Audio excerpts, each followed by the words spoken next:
All right. Okay. Om Jnana Timirandasya Jnananjana Shalakaya Chakshor Nilatanyena Tasmai Shri Guruve Namaha. So, Dandavat Pranams, welcome to our beautiful group here today. And it is our Bhagavad Gita weekly meeting. However, today is another special day on our calendar. It is marking the day of Narottam Thakur. And Narottam Thakur, very, very special acharya, leader, guru in our lineage.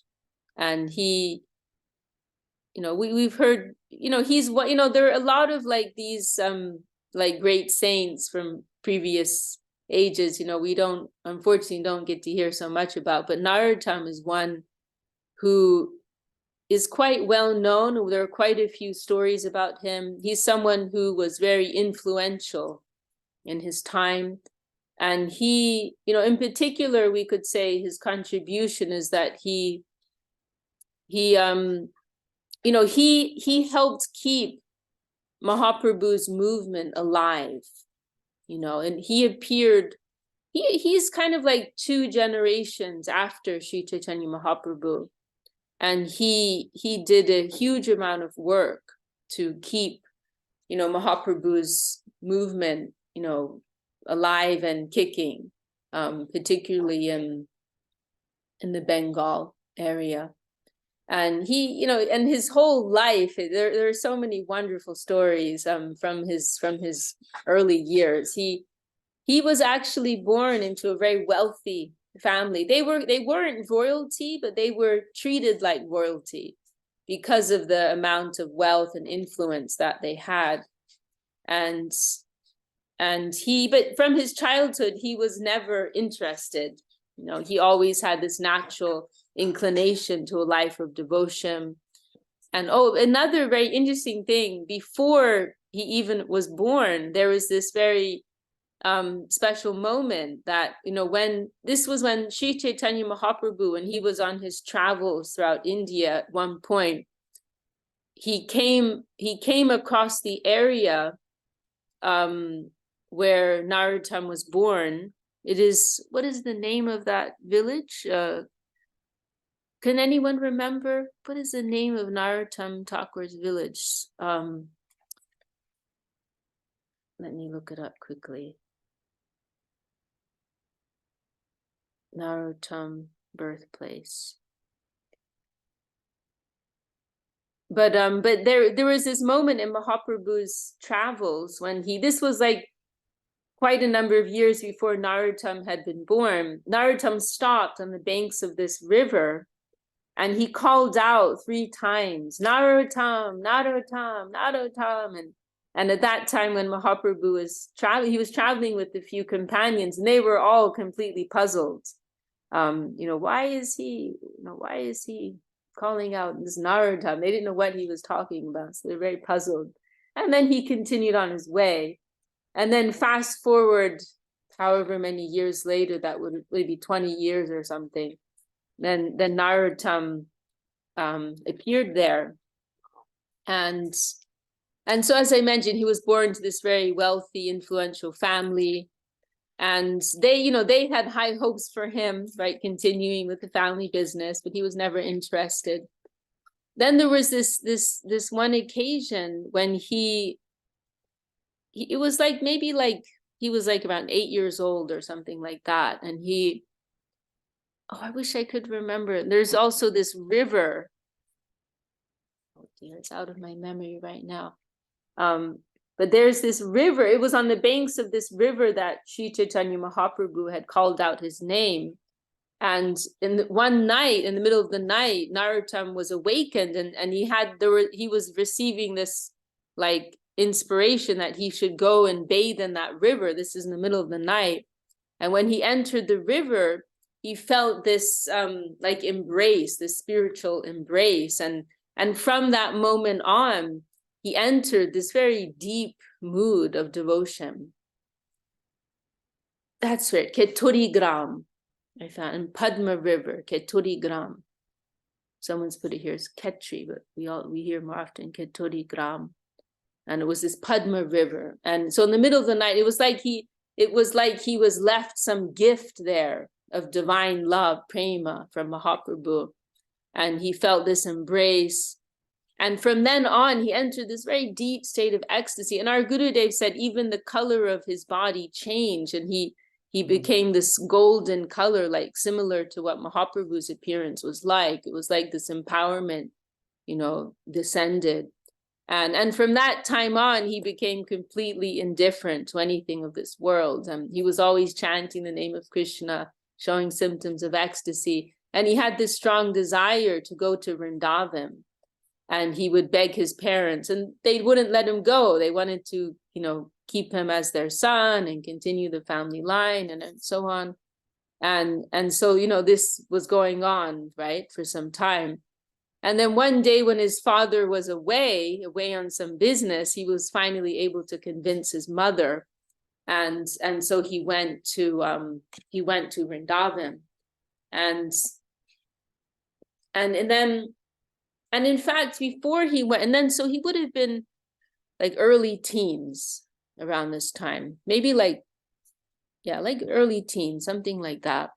And what we also hear, before he went to Vrindavan, he met with these two other young devotees, Shamananda and Srinivas, and they actually carried out the first Navadip Dham Parikrama, right? So as we are going and doing this pilgrimage, right, and circumambulating Navadvip and all the places that are connected with the pastimes of Sri Chaitanya Mahaprabhu, so they actually carried out the first pilgrimage like that. And this isn't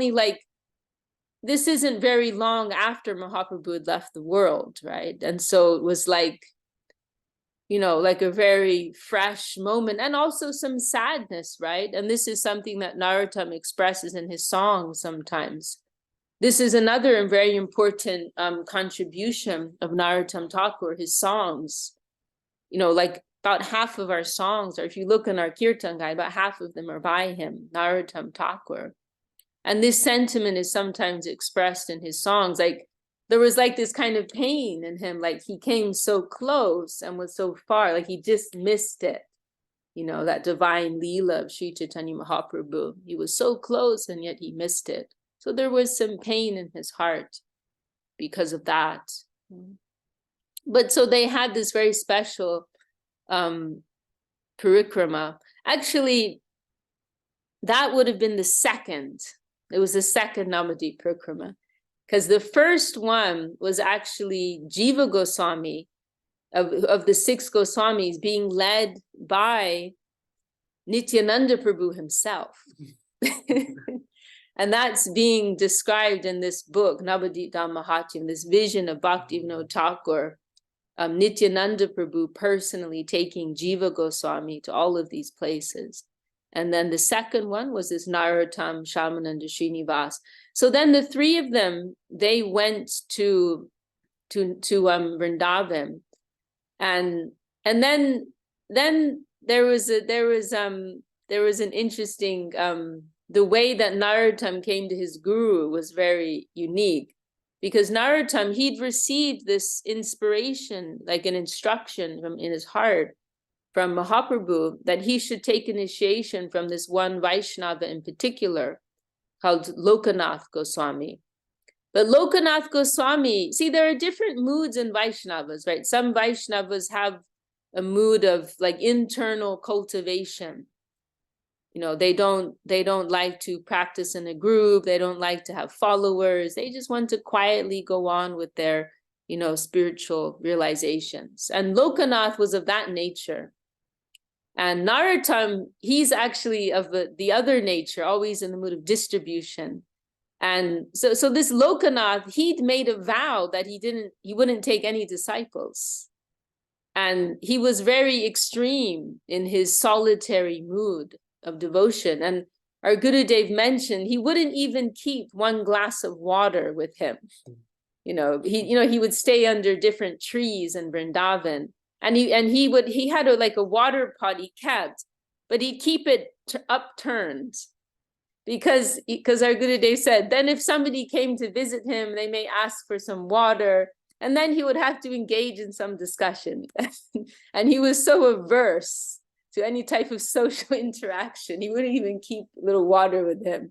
And when he needed water, he would go to the river Jamuna and take for himself, and then keep an empty pot. You know, he was that extreme.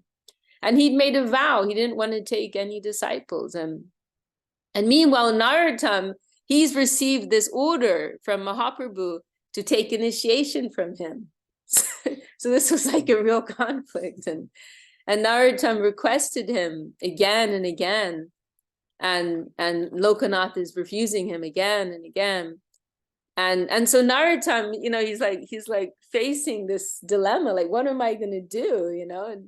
And you know, it's also quite striking, because remember, Narottam, he's an educated, you know, young man, comes from this wealthy, influential family, and this Lokanath was completely indifferent to all of that. You know, he really had no interest in any sort of recognition or following.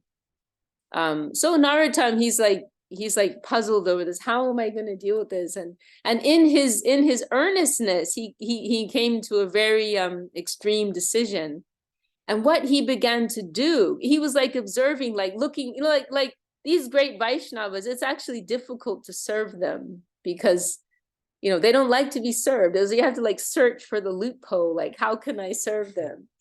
And so what he noticed was that Lokanath, there was a place where he was like trying to find, how can I like find a little crack, some space, you know, I can do something for him. And so what he discovered was that there was one place where Lokanath would pass stool, right? This is common in India, you know, like for, you know, people living very simply. And especially this is going back a few centuries. So there would be, you know, like a place where, a selected place where someone will go to the bathroom, right? And so there was like this one pit that Lokanath would use every day. And then there were pigs that would come and eat that, right? And this is something I've seen in India myself, you know, it still goes on, you know, there like sometimes there will even be kind of like a communal place where people will go and pass stool, and then there will be pigs, local pigs that come and eat it up, right? So Narottam, he located this one spot where Lokanath would always go to pass stool, and then these pigs would come and clear it away, right? But of course, those pigs, you know, they're not leaving it sparkling clean, right? So this is what Narottam like took as his opportunity, that every day he would go and like wash that place very nicely with water. And so then when Lokanath would go there, he would see, oh, you know, it's all fresh and clean, and it was, you know, much more pleasant for him. And Lokanath this was going on day after day, and Narottam was doing it like secretly, you know. And then so this is going on day after day, and Lokanath is wondering, who's doing this? And then one day in the middle of the night, Lokanath observed Narottam cleaning in there, and he was completely astonished, you know, particularly because of Narottam's background, you know, like this boy is practically like a prince, and he's stooping to this very humble service. And so his heart was completely melted by that. And then Narottam saw that Lokanath was observing him, and he went and he took his opportunity, he went and fell at his feet, and he said, oh, my Gurudev, you know, please accept me. And then Lokanath could not refuse him, you know, he had to accept him. And so he received initiation, received connection with this Lokanath. And then he actually studied under Jiva Goswami, right? Jiva Goswami, who I just mentioned, of the 6 Goswamis. And these three young men, Narottam, I'm just looking at Rana Rupini's comment here. Aha. No plumbing. So these 3 boys, they're, you know, they're like boys practically, like young, you know, like in their teens. Narottam Thakur, Srinivasacharya. Srinivas was kind of like the head of the group. and then Shamananda Prabhu. And these were actually titles, this Narottam Thakur, Srinivas Acharya, and then Shamananda Prabhu. Nowadays, we use Prabhu to refer to any initiated member of our mission of this practice. But previously, it was like a very high title. It means Lord, Master. So it's kind of like a new practice. And there's a whole significance to that. Perhaps we won't go into right now. But so these three, they studied together under Jiva Goswami. And Jiva Goswami, who's known as this extraordinary, Vaishnava philosopher, right? He wrote, how many verses was it? Something like 40,000 Sanskrit verses he wrote, expounding upon the teachings of devotion. Bhaktivinoda Thakur described him as the greatest philosopher ever known to humankind. He's done extraordinary work. So he was teaching these three young men for some years. And then at a certain point, he made this special request of them to carry many of these writings of the Goswami, these 6 Goswamis. I think most of you are familiar with by now. They were these 6, saintly, devotees of Mahaprabhu. They were renowned for their scholarship as well as their devotion. And they did a lot of work to put Mahaprabhu's teachings into writing, drawing upon references from the scriptures, establishing the authenticity and also just making clear what is the proper practice, what is the proper conception. So they between these 6, there's quite a large body of literature. Also, there are other Goswamis outside of those 6 in particular who also gave important contributions, like Kaviraj Goswami giving Chaitanya Charitamrita. And so at a certain point, there was this body of literature which was coming out from the pens of these Goswamis. And this is all happening in Vrindavan, right? And meanwhile, the Bengali Vaishnavas over in Bengal, they're missing out. We're so privileged nowadays. We can just, do a Google search and come up with so much wealth, But in those days, it's like to have an actual book was a big deal. They didn't use paper at that time. They're writing on palm leaves. And to have a copy of one of these scriptures, that would be a big deal, to have a copy made. And of course, communication, we didn't have instant communication and all of this, So all the Bengali Vaishnavas, they're hearing about these amazing literatures coming out in Vrindavan, and they want to see that, And so there's this special request that's made. And so Jiva Goswami gives this task to these 3 young students of his, not including Narottam, Shamananda, and Srinivas. He gives them this very special task to carry these books across to Bengal, which, and this is going by bullock cart, which that would have taken like a few months, And so this was huge, this was huge, like a sacred mission. And some, and how many copies would there have been of each of these scriptures? How many people have read them? This was like a really special mission that they were given. And so they went, the 3 of them, they set out with a bull and cart, carrying this big chest of books.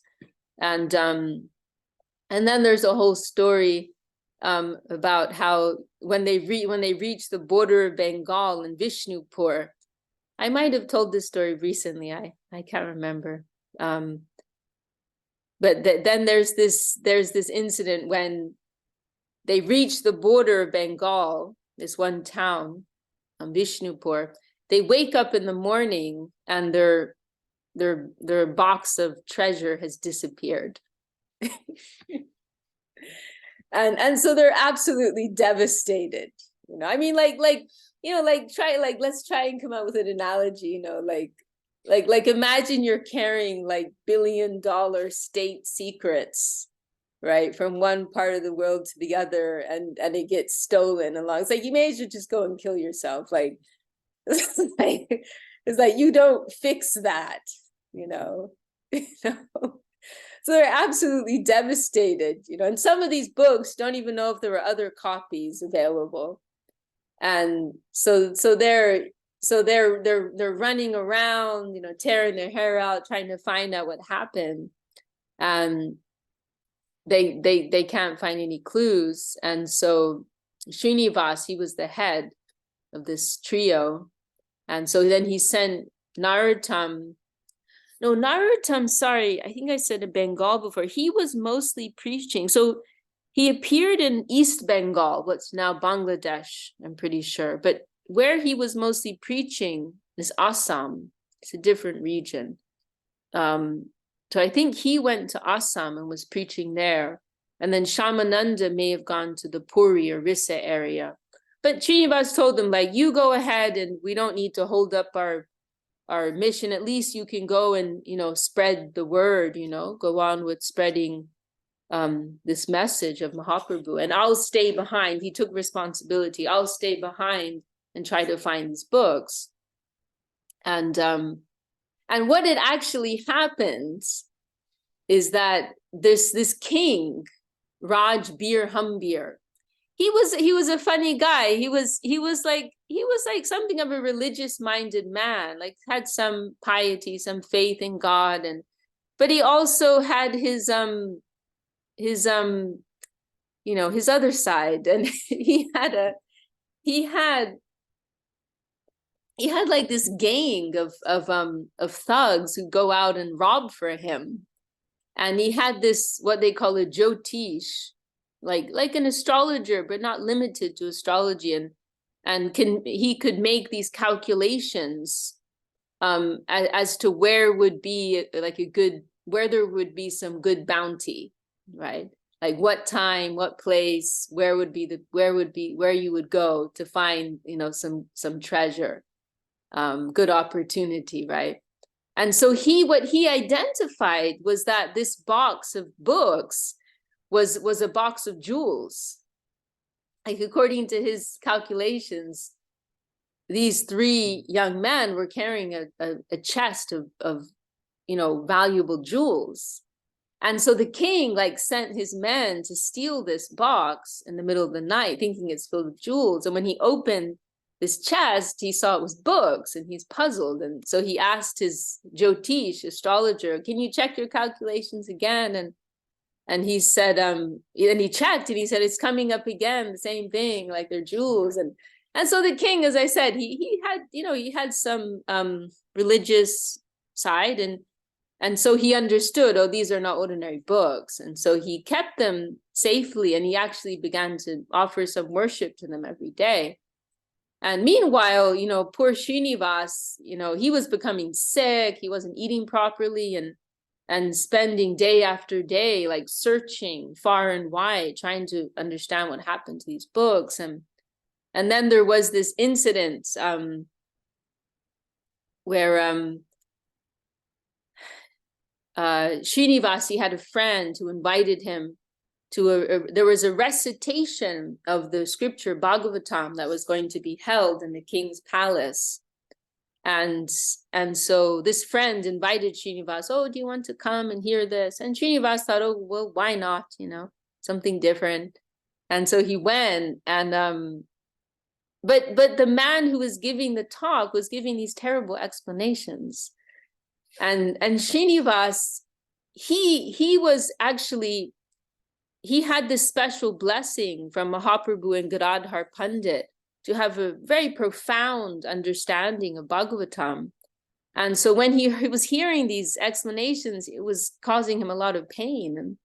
And you know, he was a humble Vaishnava. He didn't want to assert himself, but he just couldn't help himself. And at a certain point, he like stood up and he said, you know, you questioned the explanations this man was giving. And he had, you know, he had this presence. He had a strong spiritual presence, and everyone could see, you know, he's not just an ordinary man, and he's not just, you know, speaking from his ego. And so they invited him, oh, will you share some better explanation. And so they gave him the seat of honor, the Vyasasam.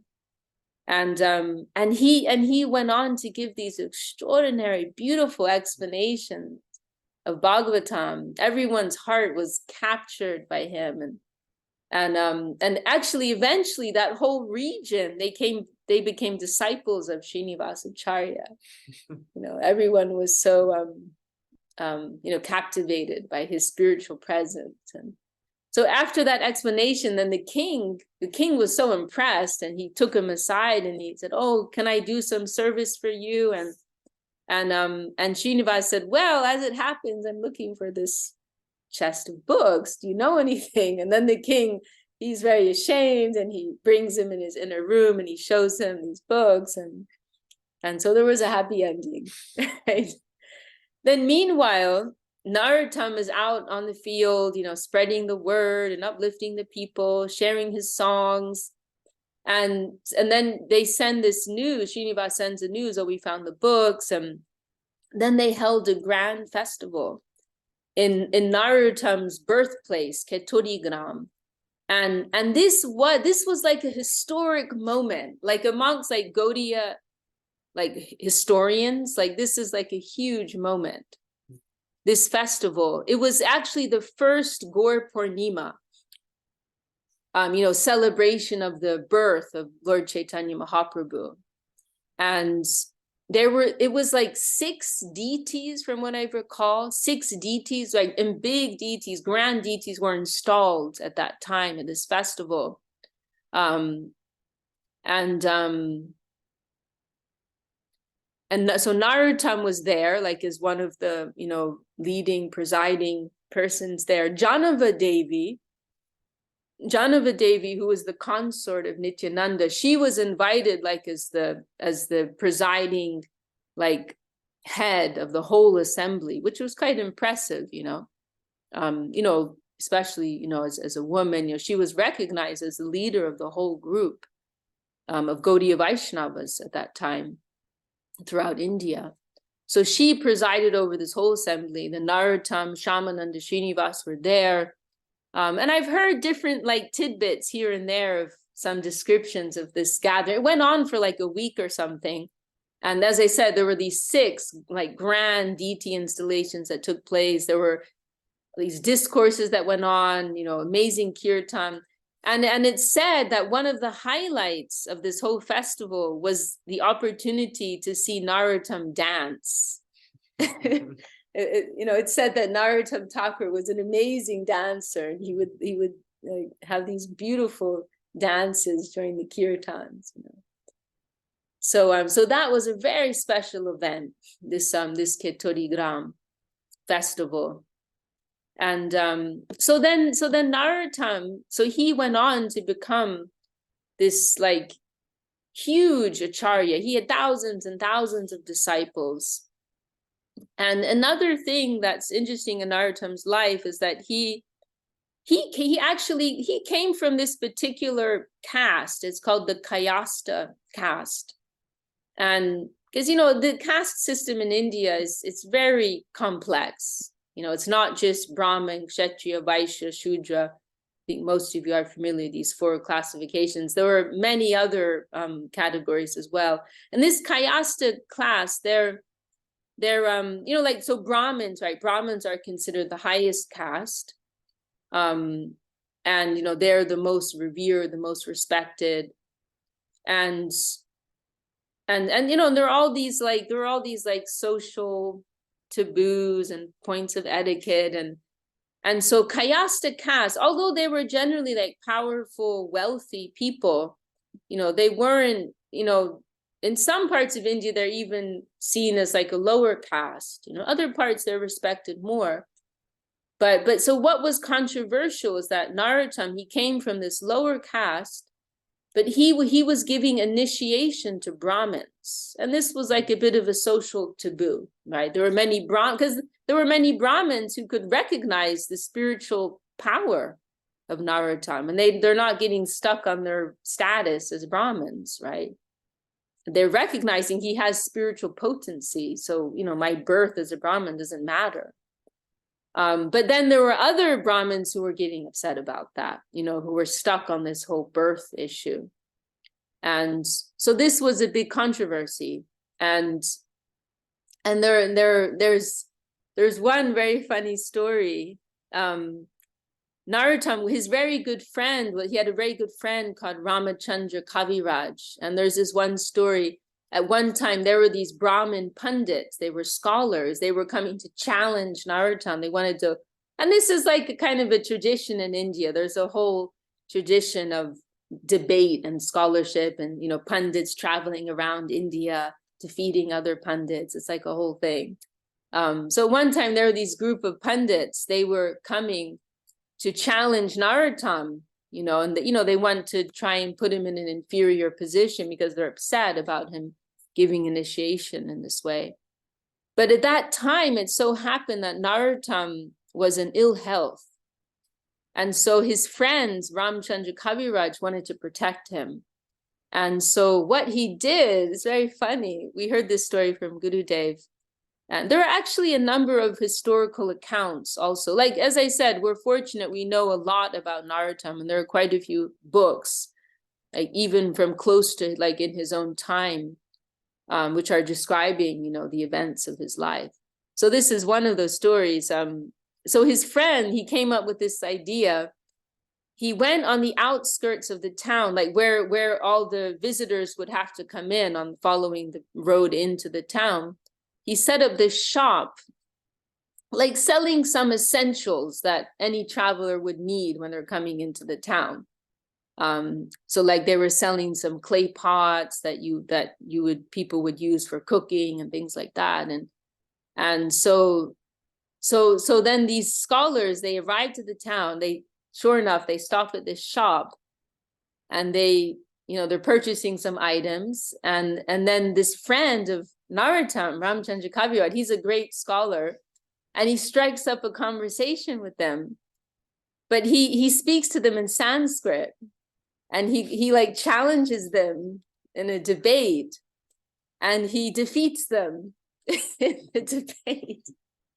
And these scholars, they're absolutely dumbfounded, like this is like little shopkeeper on the outskirts of the town who's like learned in all this scripture, knows Sanskrit perfectly, and they're like what is this town like? Is everyone in this, like even the shopkeepers like this? And they're like, is everyone in this town like this? And then this Ramachandra Kaviraj, Narottam's friend, he said, oh, this is the town of Narottam Thakur. Everyone is like this here. And so then those scholars, they just gave up. They turned around, they went back. Oh, it's hopeless. If we're defeated by the shopkeeper on the edge of the town, then how are we ever going to touch Narottam Thakur? He's just going to humiliate us, So they just left, And then there was another very striking event later on in Narottam, at the end of his life, right? This whole controversy was still going on, and there are all these Brahmins kicking up a fuss about him, and then Narottam came to the end of his life, and he showed some sickness, and he left, in ill health.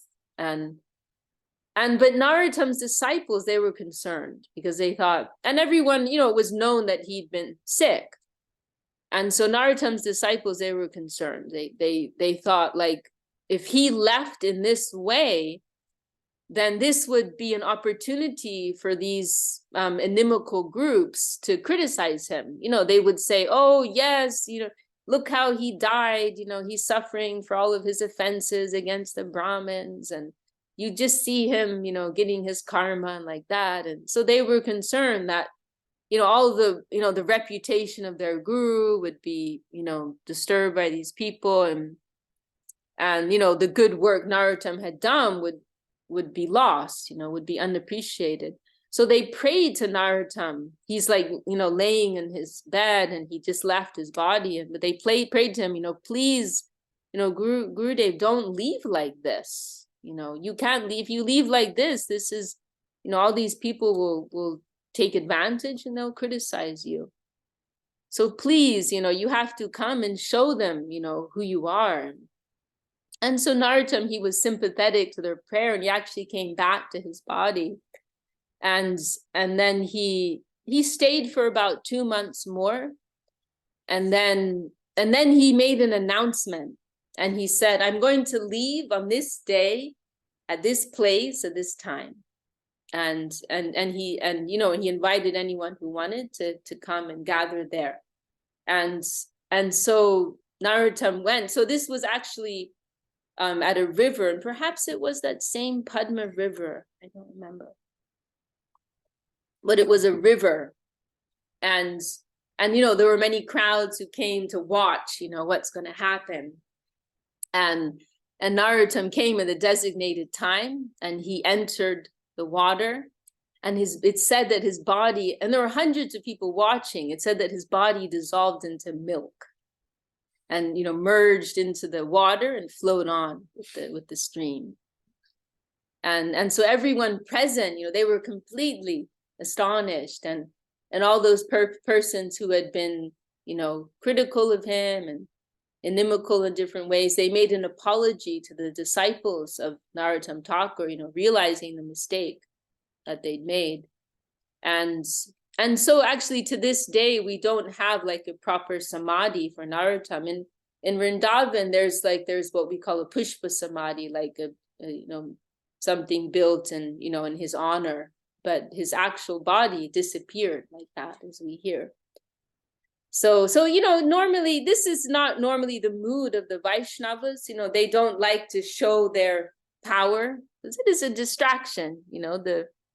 The saints, the true saints, they're just interested in cultivating their loving connection with God, right? They don't want to make a display of their power. It is not very common. But in some special situations like this, then they may show something for the faith of the people, right? And so this is one exception in the life of Narottam Thakur. And Narottam Thakur is so glorious. He did such great work to keep, as we said, to keep Mahaprabhu's mission alive, and he has and as we mentioned, his songs, if you look in your kirtan guide, like so many of the songs we sing, they're by him, and everything is within his songs. He's glorifying Nityananda Prabhu, he's glorifying Mahaprabhu, he's glorifying Radha Krishna. They're very comprehensive. And he's also given us this very special song glorifying Rupa Goswami, right? Rupa Goswami, who is the head of our lineage and so beloved to Mahaprabhu. There's this very sacred song, Shri Rupa Manjari Pada, aspiring for the service of Rupa. And that's also given by Narottam. So a very, deep heart, deep thought is being expressed in his songs. And it was a very powerful way to spread Mahaprabhu's teachings, right? Spreading through song, it's very, very organic and very captivating, right? And pulling at the heart. So these songs, they spread, even like now, like sometimes if you're in Navadip, like you'll just hear like some of the local Bengalis like singing some of his songs, and it's so wonderful, like Nitai Pada Kamala, and so many, and like the teachings, the Siddhanta, they're being encapsulated in these songs, but in a very sweet way, and if you think like this is their language, right? Like every country has a tradition of like folk song and so on, and so it was like a very powerful way to keep Mahaprabhu's message alive. This is all by the service of Narottam. So we're very indebted to him, and today is his day of departure from this world.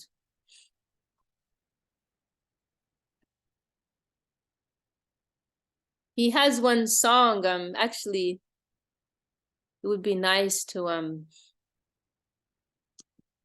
maybe I can do a screen share. Would be nice. There's one song in particular which is very appropriate for today. It's a song, as I mentioned, right? This mood of separation, right? This is what you see sometimes in the expressions of Narottam. And so this is one song in particular where he's expressing this like heartbreak. Do you want to allow downloads on cancel? I want to go to Jayanilo Prema Dana.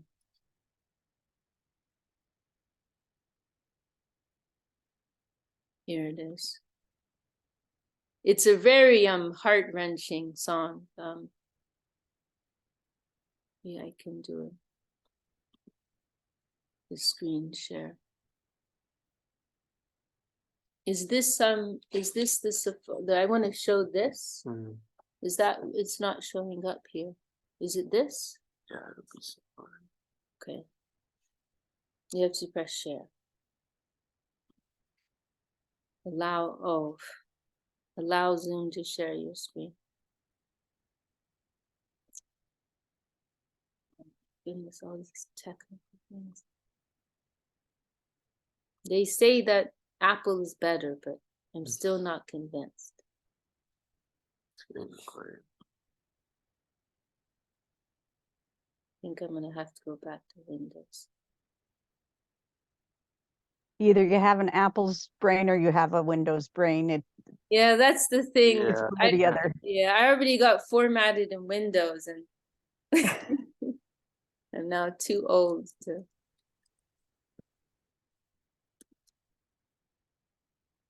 Is that it? Okay. Oh, okay. No, it's not gonna let us do it unless we quit. Okay, never mind then.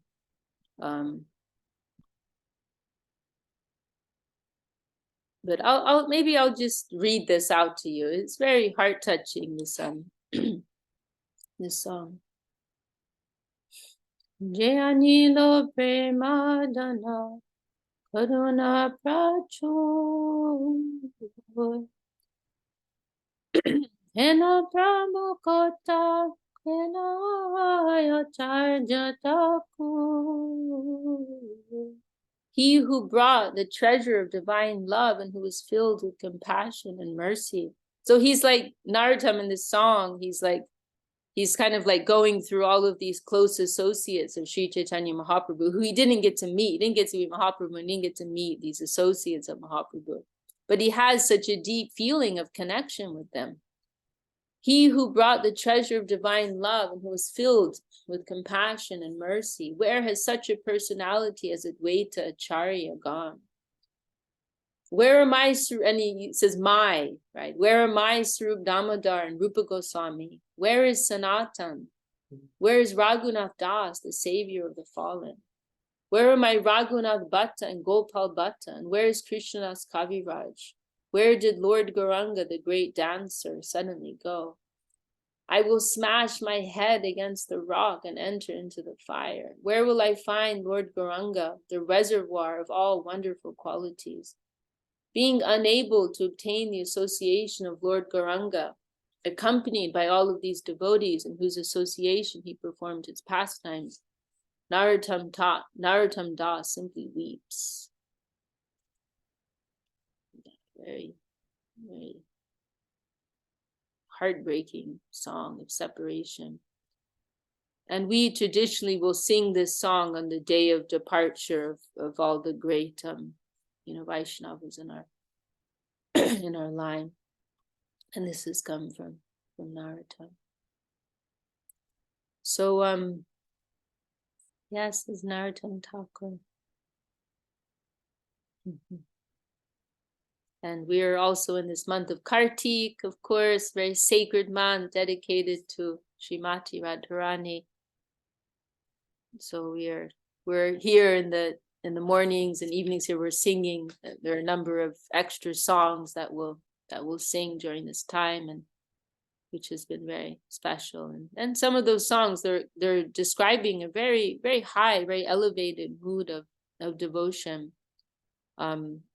So there's like this kind of special like pass that's given in this month of Kartik, hearing these very high expressions. And you can find in the Kirtan guide we sing the Dhammadarashtakam, very beautiful song. It's actually a very ancient composition, probably the most ancient prayer that we have, I mean, like thousands of years old. That's a very beautiful prayer describing the Damodar Leela, when Krishna becomes bound around the belly by his mother, right? Being tied up. He's being tied by her love, allowing himself to be bound by the love of his devotee. And it's a very beautiful prayer. And we also sing one beautiful song dedicated to Radharani, Radhe Jaya Jaya Madhava Dayite. We sing, glorifying her as the most beloved of Krishna. And Hey Deva Bhavantam Vande is another special song, prayer of Rupa Goswami glorifying Krishna. There's can you pass me a kirtan guide? There's one very beautiful thank you. I'll just read this one line. It's very very nice song. Is that, forget the page. Yeah, 220 something.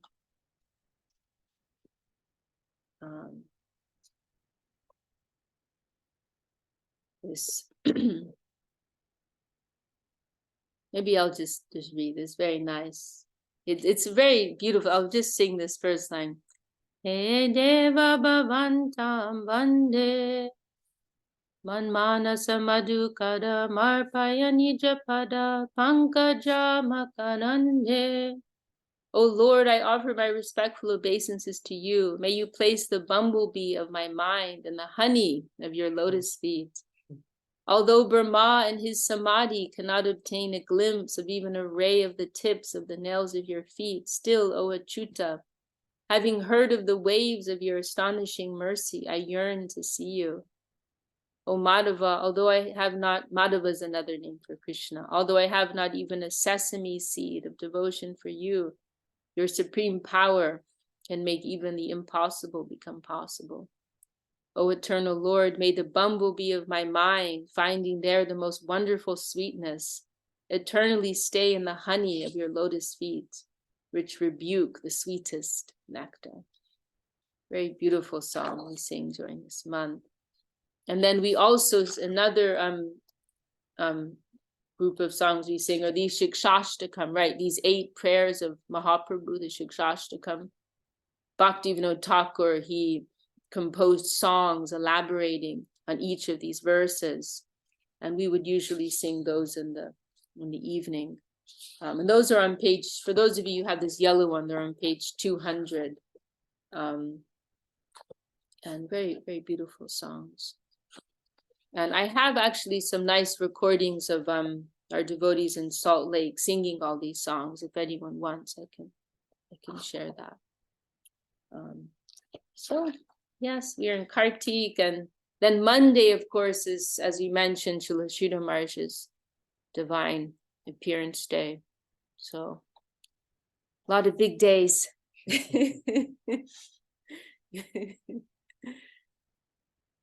Well, so nice to be here with all of you. You're all keeping me alive. Thank you for your good company. Does anyone want to share any final? Radhana Rupini has her hand raised. Didi, I was just wondering about those books that, they were transferring, books that they were transferring from Bengal to the next place that got lost. Right. Are they anywhere like being kept, or they're totally lost? Because it would be really wonderful to see that. One time I had the opportunity, I was in Edinburgh, and I went to this really big library in the main, what do you call that?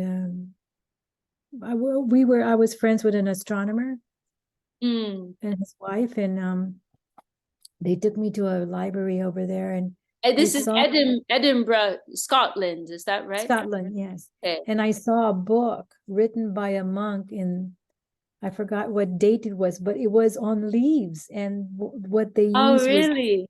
yeah, what they used was berries and different things as ink. Wow. So I was wondering about those books, that You were, know, I believe that those books, they just kind of got scattered. I was actually talking about this just like last week with one of our godbrothers in London, Gradhar Pandit, and he likes to research things, and we were actually discussing that incident, and I was asking him, like, do we actually know, what was in that trunk of books? And it seems like there's some debate about it. um for example, Chaitanya Charitamrita, like some people say Chaitanya Charitamrita was in that trunk, but then others say that this incident took place before Chaitanya Charitamrita was completed. So yeah, there's even, I don't know if you were there a couple of weeks ago, I shared this, there's this one whole theory about the Goswamis like committing suicide when they heard the news of the box being stolen, which I don't believe, and I don't think it's a very credible theory, but just to give you an idea of like the type of debate that goes on around this incident. So yeah, but I expect, it doesn't seem to be clear what books exactly were in that trunk, and so I expect that they just scattered, eventually went to different persons here and there. And yeah, I mean, it's a good question, right? These precious like palm leaf manuscripts, yeah, where are they now? Yeah, I mean, maybe they're still existing, but the exact history of the path that they went on may be unknown, right? I don't know. and how do they duplicate it, Well, by like, hand, everything would be by yeah, hand. exactly. So how many of those, like, like those three main Right, how many? Yeah. Srimad Bhagavatams that Srila Prabhupada came on the Jaladuta. Hmm. I actually had a set in my house once, the three. He had a box with so Right. many. Somehow or another, I got three of them. But Wow. yeah, but so like that, like, so we know how those were duplicated and made more, but Hmm. I was just curious. Just Yeah, and we hear that, no, it is a nice question. And we hear that one story, right, of Gadadhar Pandit, right? And Srinivas, right? Srinivas went to study Bhagavatam from Gadadhar Pandit. But Gadadhar Pandit, he had one precious copy, but he'd washed away all the letters with his tears. Because when Gadadhar Pandit used to read Bhagavatam to Mahaprabhu, and Srila Sridhar Maharaj wrote, it's in the beginning of Golden Volcano, recorded, Srila Sridhar Maharaj wrote this extraordinary verse describing the scene. This Nilambodita te slasvaviraha kshepambitam bandavam is describing like Mahaprabhu hearing the verses of Bhagavatam from Gadadhar Pandit. Mahaprabhu is entering into this deep state of ecstasy, and he's feeling this separation in the mood of Radharani, and he's crying. And then Gadadhar Pandit's reading the verses of Bhagavatam, but he's also going through all this emotion, watching Mahaprabhu. And then he's also crying. And all these tears are following in Srila Sridhar Maharaj's poetry. He describes them as flower offerings on the pages of Bhagavatam. And they're washing away the letters of Bhagavatam. And so then some years later, Srinivas Acharya came and, oh, can you please, I had this instruction to learn Bhagavatam from you. And Gadadhar says, I would like to teach you Bhagavatam, but my copy was, ruined. And there's no other copy available. So Srinivas has to go back to Bengal to get another copy made. And this all took a few months, right? Then when he comes back, Gadadhar Pandit's left the world, I mean, like to have a copy of one of these things was so precious, rare. such a dilemma, yeah. Mm-hmm. Mm-hmm. And then, remember some books like Upadesh Amrita, the Nectar of Instruction from Rupa Goswami, that had pretty much been lost. And it was Bhaktivinoda Thakur who revived it. He like discovered a copy somewhere and revived it. So we're so indebted, you know, to the work of all of our acharyas. Yes, Bhaktivinoda Thakur, there was a lot of books that he brought back to life, right? That's right. Yeah. Yeah. Yeah. He did such important work for this Mahaprabhu's mission. Okay. Well, I guess we'll end there. Anyone else want to share any thoughts or before we close for today? Just a housekeeping note. I think US is changing time on Sunday, so that means we'll be back on the regular time for everybody. That's next right. week. Right. Yeah. Thanks for bringing that up, Maria. Yeah. This Sunday, I believe you have your time change in America. And so then we'll sync up. So we'll be back to our normal time. Okay, great, great. All right, everyone. Thank you for your association. Jai Shri Bhakti Sundar Govinda Dev Goswami Maharaj ki Jai. Yeah. Jai Shri Narottam Thakur ki Jai. All these Jai. devotees, sincere seekers ki Jai. Shri Hari Jai. ki Jai. Jai. Jai Gaur Premanand. Hari Bol. Vishaka Diti ki Jai. Thank you so much, Vishaka Didi. That's nice, very sweet. Jai. Thank you, very Thank you nice. for joining. Vanshakalpa Trubhyas Cha. Patitanam Pavanebhyo Vaishnavebhyo Namo Namah. Hey, Evan, can you Everybody message for me? your I lost your phone association. number.